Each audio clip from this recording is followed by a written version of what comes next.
My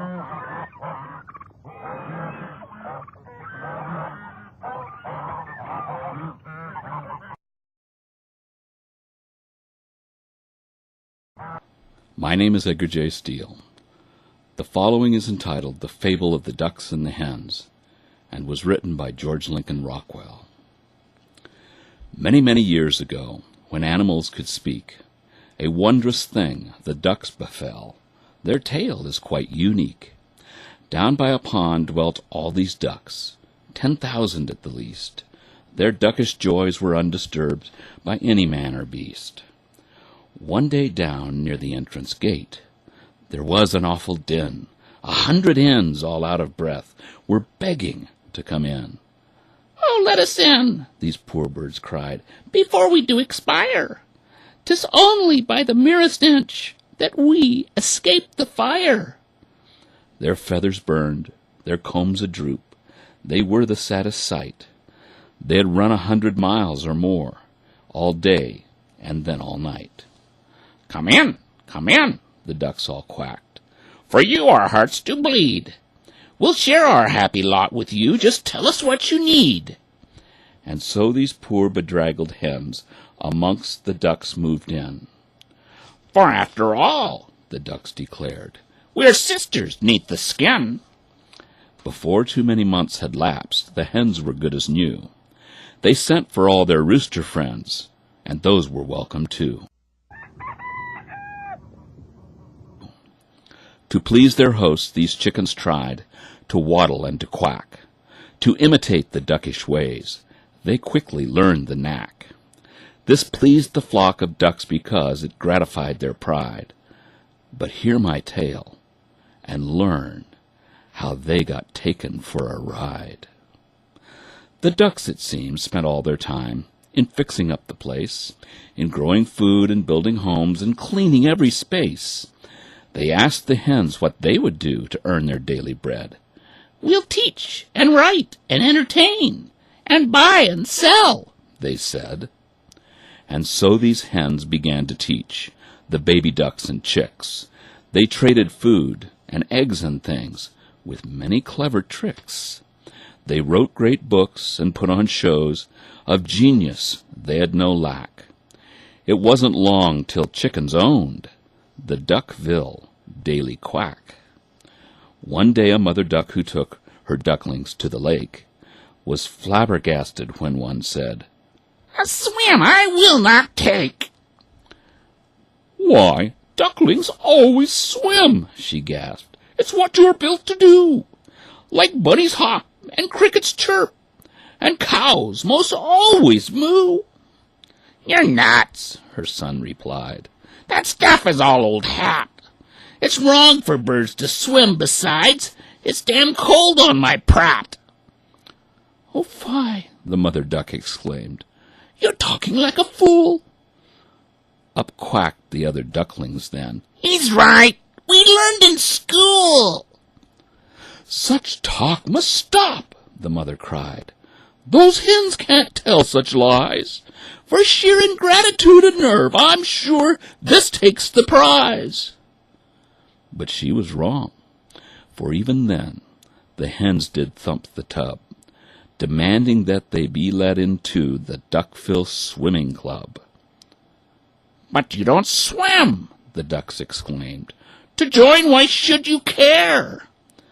"That's not the point," the hens replied. "To exclude us isn't fair." The younger ducks, who'd been to school, agreed right there and then. "To keep them out is bigotry. 'Twould just be anti-hen." Outnumbered by the younger ducks, the old ducks soon did lose. The hens could join the swimming club if they would pay the dues.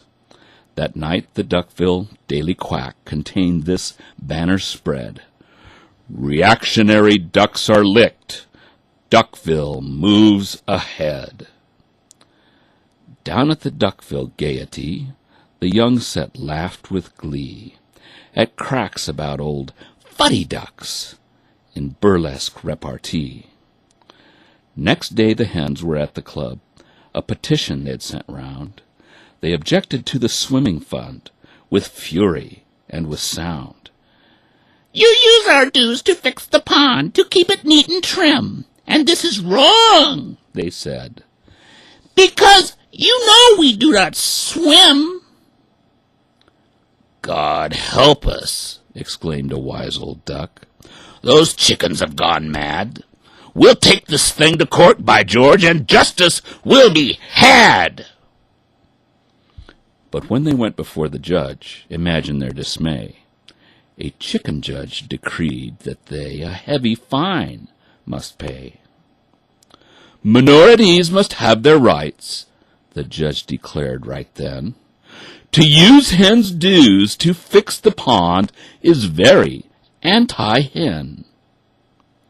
Once more the Duckville Daily Quack emblazoned across the page, "Old fuddy ducks refuse to see the great new coming age." In Duckville's church on Sunday morn, the preacher spoke these words, "Discrimination's got to stop. Remember, we're all birds." The wisest duck in all the town sat down in black despair. "I'll write a book," he thought, "and then this madness I will bear. Let swimmers swim, let hoppers hop, let each go his own way. Let none coerce a fellow bird," was what he had to say. "'Twas wrong to force the hens to swim, so here's the problem's crux. It's just as bad for hens to try to chickenize our ducks." "I can't print that," the printer said. "'Twill put me in a mess. My shop is mortgaged to the hens. The chickens own my press." This worried duck then tried to warn his friends by speech and pen. But young ducks, fresh from school, just jeered, "He's a vicious anti-hen." Now up the stream a little way was Gooseville on the lake. The hens had come to Gooseville too, but the geese were more awake. When the hens began to spoil the young and Gooseville's laws to flout, the geese rose up in righteous wrath and simply threw them out. Of course you know where they all ran. On Duckville they converged. "We've got to take these refugees," was what the ducks all urged. The Duckville Daily Quack declared, "Those geese will stop at naught. They plan to conquer all the world. Atrocities they've wrought." "That's right," the young ducks all agreed. "We'll help our fellow birds. Those geese have plans to conquer us. We've read the quack's own words." They let the hens from Gooseville in, the whole bedraggled pack, and every hen took up a job on Duckville's Daily Quack. When Duckville's mayor's term was up, the quack put up its duck. A vain and stupid duck he was, a veritable cluck.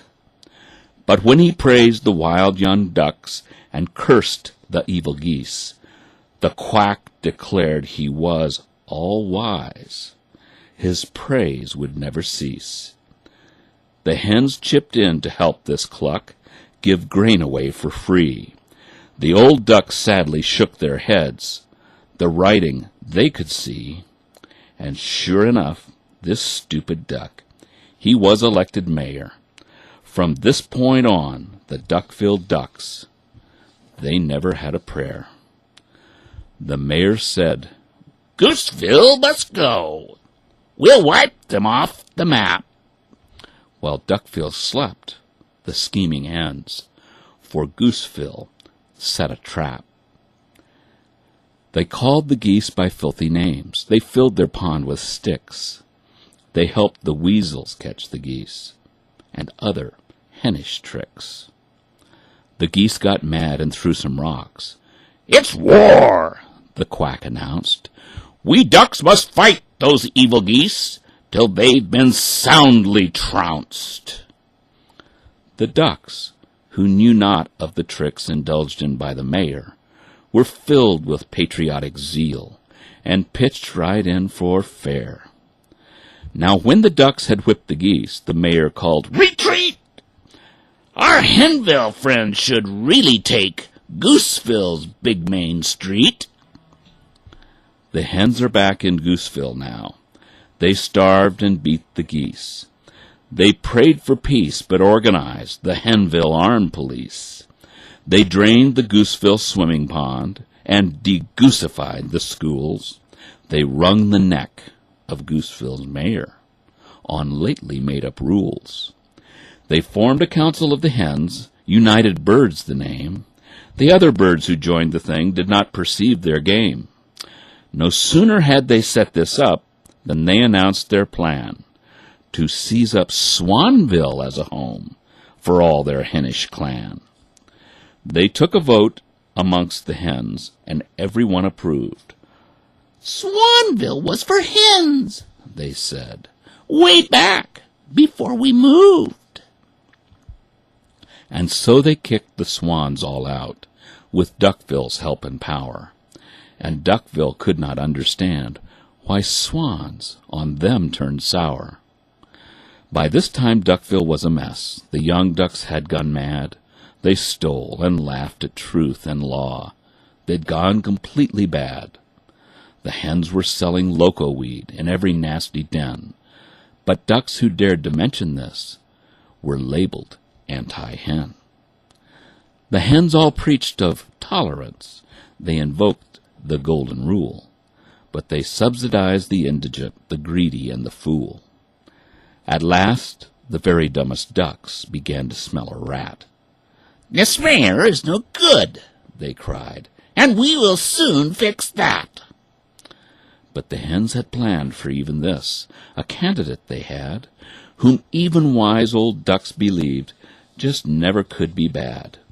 This hen-tooled duck had whipped the geese. A soldier duck was he, and although the hens had set him up, the ducks all thought him free. This hen-tool got elected through ignorance and greed, through henish lies in press and speech, and bribes of chicken feed. The hens now kicked the ducks around without a blush of shame, until the mayor ran the town in nothing else but name. They pumped the swimming pond all dry. They taught the ducks to crow.